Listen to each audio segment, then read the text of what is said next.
Bismillahirrahmanirrahim. Jangan lupa subscribe, like dan share.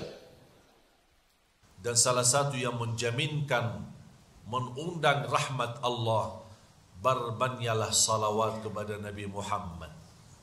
Sedih kalau saya lihat ada banyak orang di hari Jumat tapi tidak banyak salawat. Padahal Rasul pesan, inna min afdali ayyamikum yawmal jumu'ah fa'akthiru alayya minas salati fi.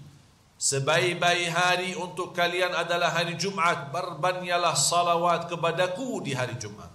Ulama menyampaikan minimal batas banyak adalah 300 ke atas. Kalau masih di bawah 300 berarti belum banyak. Malu kalau kita dibuka buku amal kita, dan setiap Senin Kamis Rasul melihat isi buku amal umatnya, dan dia sedih dan menangis. Kenapa umatku tidak banyak salawat kepadaku di hari Jumat, padahal saya sudah pesan. Man salla alayya wahidah sallallahu alaihi bi ashra. Diriwayatkan Imam Muslim. Barang siapa yang salawat satu kali kepadaku, akan Allah balas 10 kali rahmat. Nabi Muhammad kan rahmat. Nabi Muhammad rahmat tidak? Rahmat. Jangankan rahmat untuk kita, rahmat untuk semesta alam. Rahmatan lil alamin. Manfaatkan rahmat ini. Undanglah rahmat ini. Memang beliau sudah tidak ada, meninggal dunia, tapi kita bisa mendapatkan rahmat, wasilah salawat kepada beliau sallallahu alaihi wasallam. Kalau di hari Jumat, saya punya kebiasaan tidak menamalkan zikir apapun selain salawat. Tidak ada tasbih, tidak ada tahlil, tidak ada istighfar, tidak ada takbir, tidak ada tahmid. Semuanya saya tinggalkan. Saya fokus satu, berbanyak salawat. Karena itu permintaan Nabi Muhammad. Ada seorang tanya sama guru saya, seorang ulama besar di kota Madinah, Syekh Muhammad ibn Muhammad al-Mukhtar al-Shanqiti. Mana yang lebih utama di hari Jumat kita amalkan? Banyak baca Quran atau banyak salawat? Beliau jawab, lebih diutamakan di hari Jumat dan malam Jumat berbanyak salawat kepada Nabi Muhammad daripada banyak baca Quran. Kenapa? Karena itu permintaan Nabi Muhammad. Bahkan menjadi salah satu tanda cintaan kita kepada Nabi Muhammad. Ada seorang sahabat bernama Ubay bin Ka'ab radhiyallahu anhu.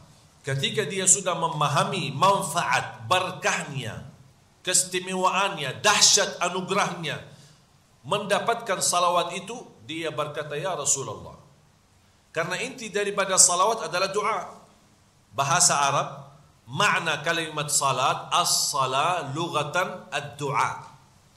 Salat artinya doa. Makanya Al-Fatihah diberikan nama doa karena isinya dari awal sampai akhir doa. Salawat pun doa. Bukan dihitung sebagai zikir, tapi dia doa. Beda sama zikir yang lain.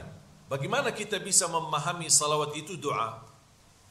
Ketika saya baca salawat, saya sudah meyakini tidak ada yang diizinkan untuk bersalawat kepada Nabi Muhammad. Bapak Ibu, bisa enggak salawat kepada Rasul? Ada yang bisa salawat? Hah? Apa? Allahumma salli. Oh, berarti tidak bisa. Tidak bisa, itu bukan namanya bisa. Bisa tasbih? Coba.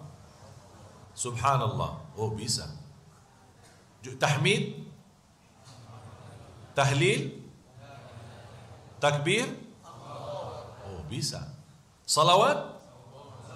Oh, tidak bisa. Tidak bisa salawat. Kira-kira faham enggak maksud saya? Belum faham kan? Belum. Saya jelaskan. Kalau kita mau berzikir kepada Allah, tidak perlu minta tolong sama Allah. Tidak perlu Allahumma subhanallah, Allahumma alhamdulillah, Allahumma la ilaha illallah. Langsung diizinkan untuk zikir kepadanya. Ya ayyuhalladzina amanu dzkurullaha dzikran katsira. Hei orang beriman, berzikirlah kepada Allah langsung. Tapi pas begitu posisi salawat, tidak ada izin. Terus harus gimana? Minta tolong sama Allah yang salawat. Kita bukan salawat. Makanya harus ada Allahumma salli. Ya Allah, kami tidak bisa salawat.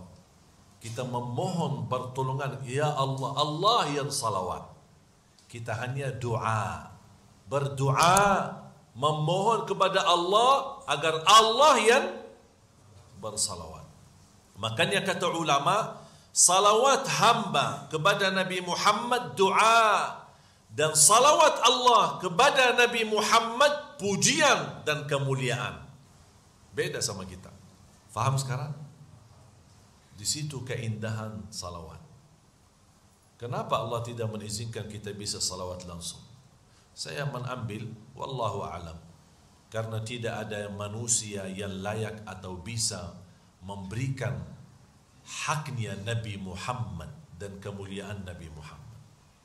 Hanya Allah saja yang benar-benar tahu haknya Nabi Muhammad itu seperti apa, kemuliaan Nabi Muhammad seperti apa.